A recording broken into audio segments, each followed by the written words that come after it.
I grew up on a diversified farm, but my dad was mostly in charge of the hog operation.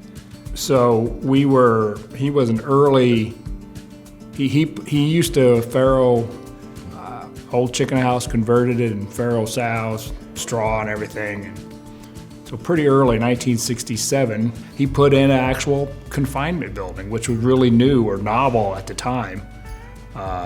40 farrowing crates, 42 actually, with a nursery on it. Finishing barns came later, so I was always exposed to the swine side of the business. We did have cow-calf, and we did diversified row crop farming too, but I was always kind of exposed to those farms are right next to our house actually.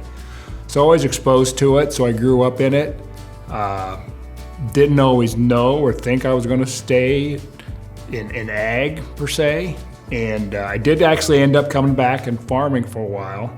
So I think, and that the 80s were kind of tough, so then I got into sales, and the sales became ag sales, and it basically primarily swine products, from animal health products to now our nutrition products at DSM. So, there's a lot of diversity in the swine world or the ag world, it seems like today.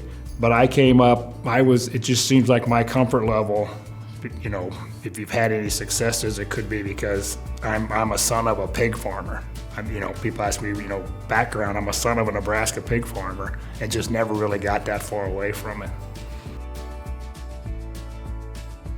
I think the swine industry, obviously there's I've dated myself. I've been in part of sales for probably 30, 35 years, raised pigs before that myself. I do think there's a lot of changes always going on, but there's also a lot of closeness. You run into somebody and you may run into them 5 years later, 10 years later, 20 years later even.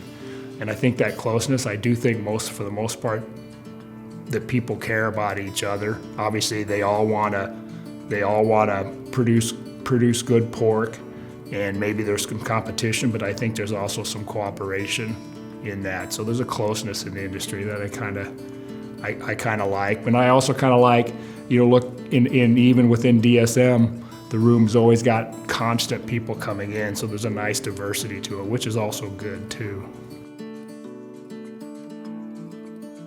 Well, I think most of the customers know that DSM, a lot of them think of it as a vitamin company. And I do think they trust that we've got pretty good science.